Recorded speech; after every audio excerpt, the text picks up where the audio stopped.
Yeah, 모두 다 빨리 박수 쳐 기다리지 말고 서둘러 Reason that I'm back is to feed you raps and I see that you up here below So fly All right, welcome. We're going to bring in Steve Kim, the Korean Cosell, talk about Bill Belichick. ESPN has published a long story about why Bill Belichick did not get a head coaching job this offseason. Most of the story is built around the Atlanta Falcons and why they didn't hire Belichick after interviewing him twice. The Falcons are the only team that interviewed Belichick. Belichick thought he was going to get the job, but he didn't. A guy named John Frascella has kind of summarized what's in the story. And I've read the entire story, but his summary is pretty good. And I just want to run you through the list of things and how Belichick was trashed in this article. He didn't finish in any of the Falcons executives' top 3 for head coaches. The Falcons, if you remember, they gave the job to Raheem Morris, who had been an assistant coach for him, who had previously been the head coach of the Tampa Bay Buccaneers. That's who ended up getting the job. Then he had a run of busted draft picks, underperforming personnel decisions. Belichick's leadership style led to the decision by 7 team owners to pass on him this offseason. Next season, the list of potential suitors for Belichick will be limited. Belichick's assurances he will be a collaborator failed to persuade Arthur Blank and team executives. Belichick was essentially voted off the island. They're talking about in Atlanta. I don't think Belichick will ever be a head coach again in the NFL unless it's for Jerry Jones. He hasn't had a good record of developing coaches. Belichick is so stubborn with the offense. There was a quote in there from someone questioning his assistant coaches. You think Joe Judge and Matt Patricia can run the offense? Belichick's arrogant. And then the real smoking gun that is taken off, and there's other things in here, but Robert Kraft allegedly called Arthur Blank to warn him not to trust Bill Belichick. I'm not going to go through the rest of the list, but there's a lot in this story, and I read it all, and I'm like, man, this is the most successful coach in NFL history. He's now being trashed in an ESPN story. And Steve, you watched the Dynasty docuseries on Apple, and he got trashed there too. Your thoughts on a guy isn't he been involved in 7 Super Bowls, 8 Super Bowls, 2 as a defensive coordinator with the Giants, 6 with the Patriots. This guy's career is just like, it's over, and he's now being trashed all over the place. Your reaction? Well, also, Jason, in addition to the Dynasty, I read Seth Wickersham's very well-researched book, which dealt with this subject, Better to Be Feared. And in reading it and then watching the 10-part docuseries that I viewed about a month ago, Jason, it is clear there was lingering tension, not only between Tom Brady and Belichick, but more importantly, Robert Kraft. And I think this goes back to a couple things. Number one, Robert Kraft was willing to take all the inconveniences as long as they were winning games and then ultimately winning Super Bowls. And as soon as that stopped happening, this became a real issue. But there's a couple of things that stood out. Number one, I get the sense that Robert Kraft is still very angry that Bill Belichick did not bend his ways and at least accommodate Tom Brady. I don't know if Robert Kraft will ever admit it, but in the deepest recesses of his mind, he knows that Tom Brady should have never played another football game outside or in another uniform. To see him as a Tampa Bay Buccaneer and then to win a Super Bowl, I think was a stab in the heart. He should have been a career-long Patriot. The other thing is the Malcolm Butler decision. It was referenced in that article. It was a big part of the documentary. There was great resentment, not only from Kraft, but also the players who were very open in saying in 2017 and by 2018, this was not fun the Patriot way. And just to put this all home, look, the Patriot way was successful, but Jason, in my view, the league started thinking, wait a minute, the guy's 71 years old. He's set in his ways. He wants complete control of the franchise, and he has not done a good job of stocking the cupboards there draft-wise. And what is the Patriot way without number 12? I think if you look at the last 3-4 years and the fact that he's up in age, he's age 71 now, this made it a very tough hire, I think, for any organization moving forward. So you've watched the Apple series. You've read this story. You've read the Seth Wickersham book. Do you at all feel sorry? Do you feel like Bill Belichick is being mistreated here in any way?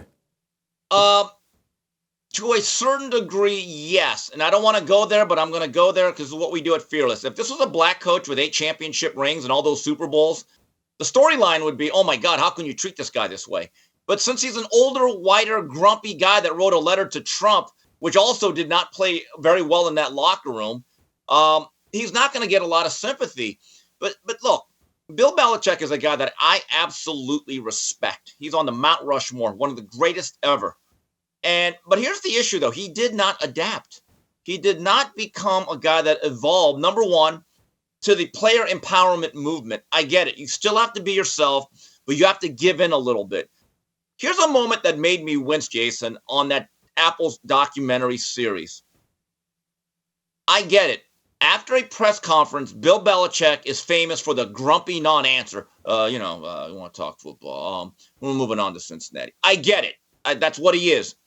But when he was asked in that documentary, what did you think of Tom Brady's performance in that Super Bowl against the Eagles, where he set a Super Bowl record and played unbelievably well and almost bailed out a bad day on defense from the Patriots? You know what Coach Belichick said, Jason? And I thought it was disrespectful. He said, well, didn't play well enough on offense to win. Didn't play well enough on offense and, lost the game. Right there, that attitude towards Tom Brady, I'm sorry. I know that there's a way that you treat everyone equal, but as they said in Animal Farm, Jason, certain players have to be a little bit more equal than that. I think, to me, that's a weakness. You've got to, when you have a Tom Brady, you do not treat him like the second string long snapper. That to me is one of the reasons why Belichick right now is currently unemployed. So I really respect Belichick. I like Belichick. I think he needs what's happening to him right now in order to go back to being the great coach that he was. He's getting humble. Humility comes for everybody at some point, and he needs this because I do think there was an arrogance in terms of his treatment of Tom Brady, his treatment of Malcolm Butler. He's just like any other human being. You get celebrated, you have that much success, you make that much money, you start believing your own stuff.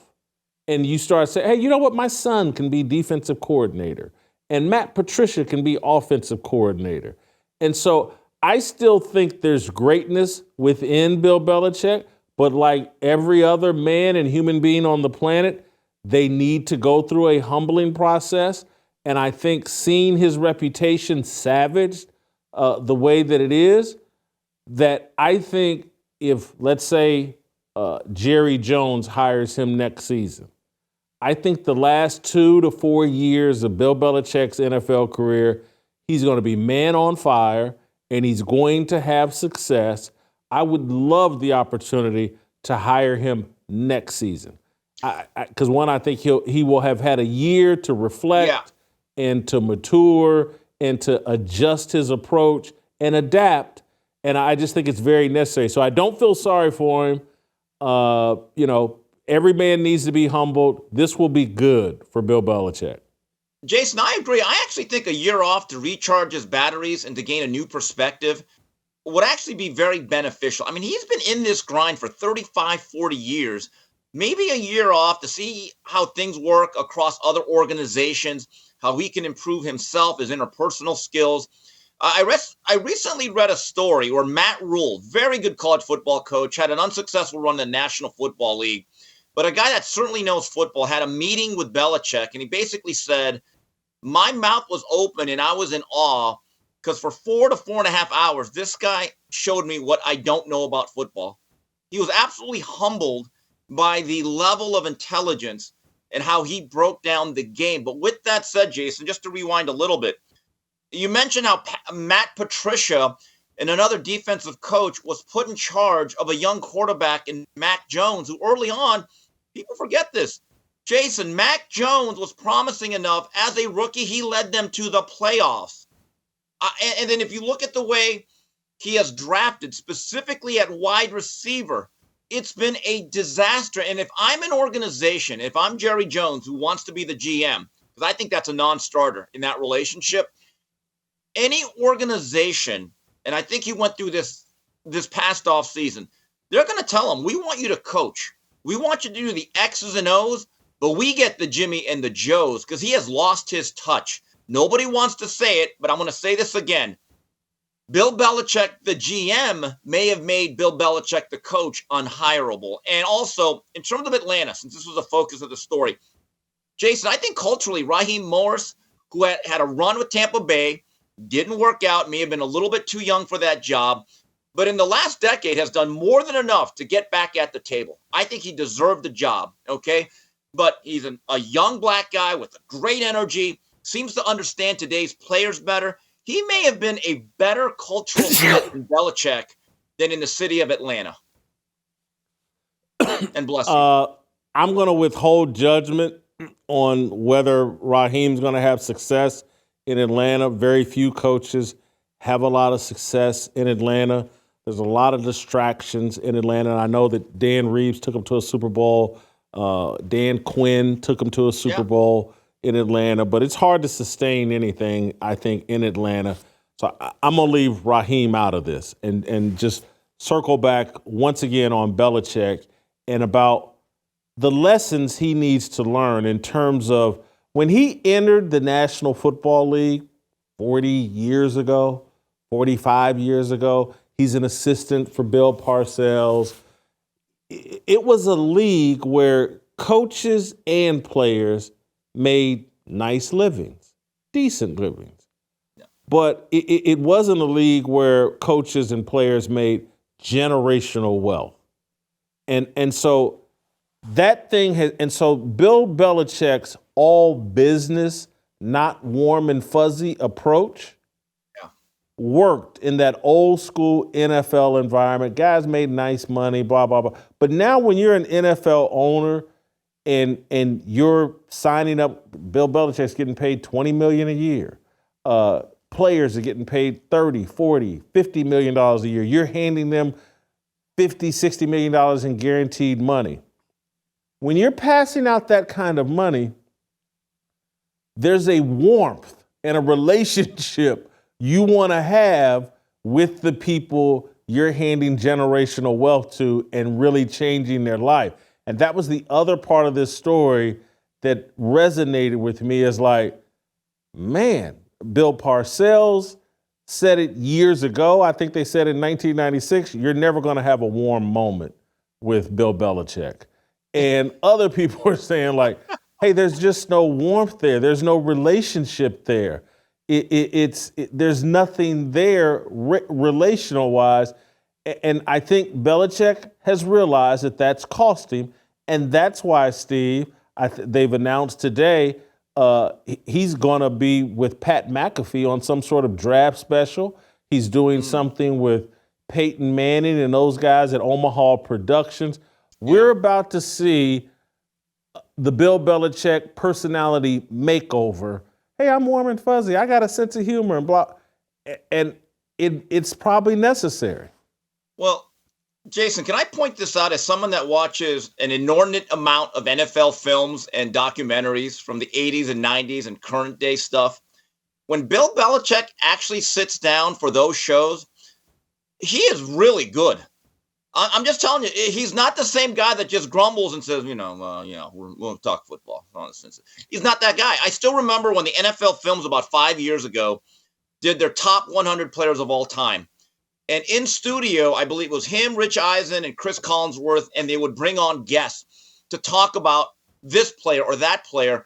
And I still remember he almost brought Emmitt Smith to tears because he told Emmitt, he goes, Emmitt, your ability to stay ahead of the chains and to turn 2-yard gains and the 5-yard gains. You don't know how valuable. And he went into this deep, detailed explanation. And Emmett thought, wow, I just got a compliment from Mr. Ice. He couldn't believe it. There's also a famous clip. Someone asked him, Jason, during a press conference, hey, how come there's no left-handed punters? And he went into this dissertation of why there's no more left-footed punters, and he gave a history of long snapping. It's actually a famous clip, and I'm like enthralled by this thing going, where's this guy all the time? Where is this guy? And he never engendered a lot of goodwill with the media. I'll say this, Jason, and you've been on the beat. You've covered teams. You've had to go to the locker rooms and press conference. How relieved do you think the writers are in Atlanta that they have young Raheem Morris and not Mr. Grumbles? Because that has to be the most painful experience, is to ask anything of Bill Belichick, especially after a loss. It's Belichick has probably sat back and said, oh, okay, my way worked and it was great, but there's an expiration on it. And what's helped him realize that is like, look at Andy Reid. He does these self-deprecating commercials about loving cheeseburgers. He's in a commercial with Patrick Mahomes. You don't even have to do that much with the media anymore because there's so many restrictions and everything is so controlled. But people in the media tend to like Andy Reid. And so I think Belichick is so smart that if he wants to be charming, if he wants people to like him, trust me, he can make it happen. And so he will unveil this other side of himself that you see in spots. I think he's going to unveil that. And I'm telling you, when he gets to Dallas or wherever it is next year, they're going to get a great 2 to 5 year run with Belichick where he's coaching his tail off and he's out to prove like, nah, it wasn't Tom Brady. Yes, I learned some lessons. And I say that to say that, and I'm in no way trying to compare myself to Belichick, but people will tell you, I'm not really big on small talk. I'm just not. And so there's a stiffness to me until I get to know you that is similar. And like I could work very fine with Bill Belichick. We'd never talk to each other, and I'd be perfectly fine with that. But it just doesn't work in a relationship business where people are paying you generational money, and it doesn't. And you're trying in this day and age when you're trying to get people to follow you, they don't follow you on command. They follow you because like, oh man, I like this person. I respect this person. We have a genuine connection. And so, you got to change up your personality a bit. That's why, I spend more time in the office making small talk and cracking jokes, and Belichick's going to have to learn to do that. Well, Jason, given the fact that our longest phone conversation that we've had is about 3 minutes, the length of one boxing round, even to this day, wow. A softer, kinder, gentler Jason Whitlock. But Jason, look, he's the ultimate clinical football guy. I happen to know somebody that was a classmate of Bill Belichick at Phillips Academy in Andover, where he went to school, where he met Ernie Adams, his football researcher, who's his right-hand guy. He's a boxing manager by the name of Gary Gittleson. He's a dear friend of mine. And he was part of that group because he worked for the school paper and he got to know everybody. He told me a story, and he was a year behind Belichick and Adams, that during lunch, when everyone else milling around, doing whatever, this is the truth. Ernie Adams and Bill Belichick would be at a bench by themselves talking football. They actually had, like, plays drawn up. That's the type of, like, this was what he was meant to be. And to him, football is football. It's about the X's and the O's and getting players. There's no frivolity with what he does. Now, Jason, so let's say he gets hired next year. Let's say I was the owner of the team, the Rooftop Koreans, and I need a head coach. Okay, so I'm the owner. I would tell Bill, I want to hire you. I think you're the greatest coach that's ever been, or at least of this past generation. But Jason, I would put on some parameters. Number one, you cannot be the GM. The days of you being the only guy in your living room and that laptop with your little cute little dog drafting players, no. We're taking that out of your hands. Number two, we have a say in who we're going to hire as an offensive coordinator. If it's not Josh McDaniel, you've had great success with, we need to have a say in how you're going to construct your staff. We're just going to need that one little thing football-wise. And number 3, you got to be a little bit nicer to the media. You got to help us out here as a franchise. And if you can meet those 3 parameters, Jason, the rooftop Koreans would be honored to have Bill Belichick as our head coach. I don't have a problem with those stipulations. I don't think he will have a problem with it. If you read this story, he's talking openly about, or not openly, but the indication is he'd have no problem working for Jerry Jones. You work for Jerry Jones, you know Jerry Jones is going to have a say in who gets drafted. You know Jerry Jones is going to have a say in virtually everything. He's willing to do that. And I'm sure, he's had conversations with Bill Parcells and knows exactly what he would be getting himself into. I love Bill Belichick in Dallas next year after getting humbled. I do want to circle. Go ahead. Do you love it for football reasons or because it's a great story? Because I think that dynamic can be very volatile. Okay, because football reason. Jerry Jones has always fancied himself as a coach.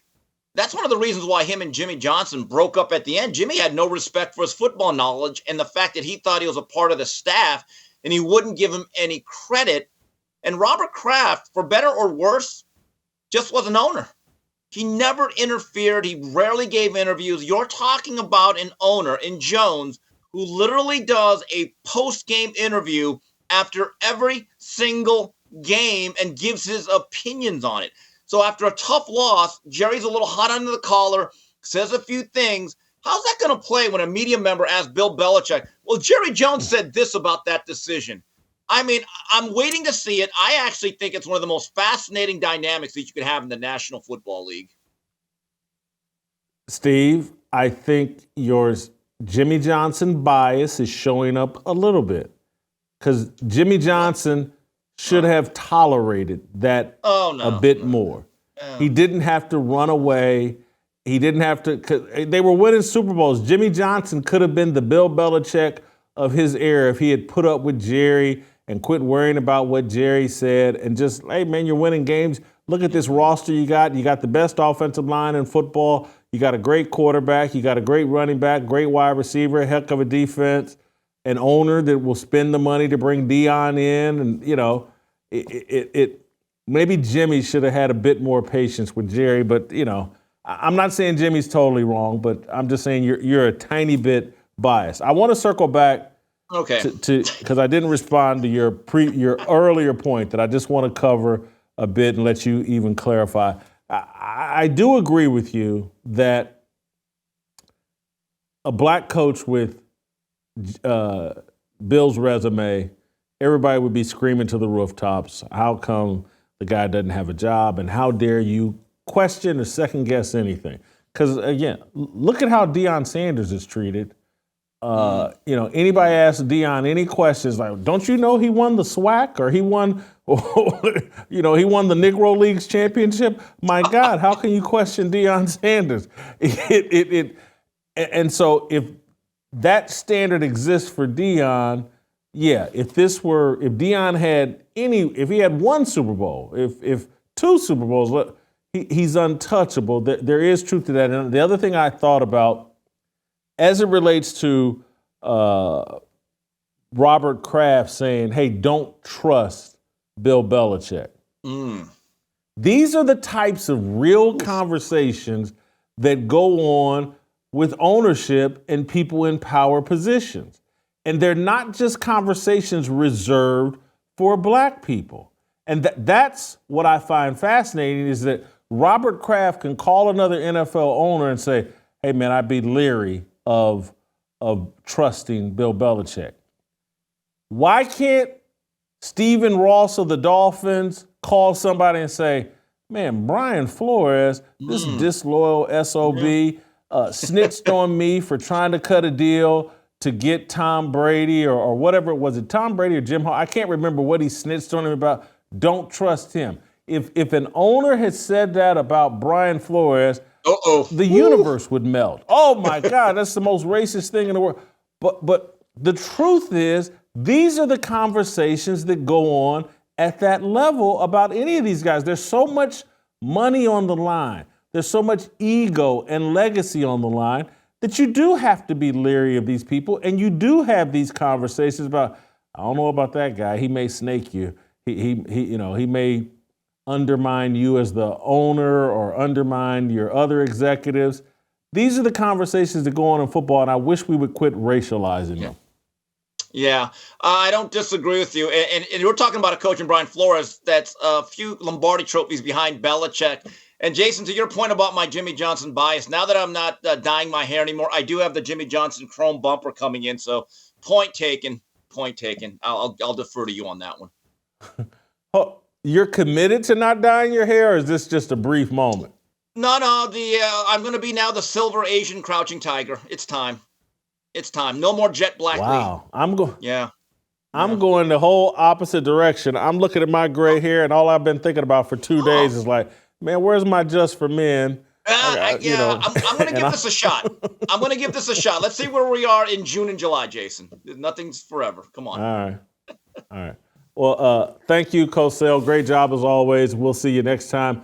Hey, you guys, if you like this comment, support healthy blood flow and deliver more vitamins, nutrients, and minerals to your entire body.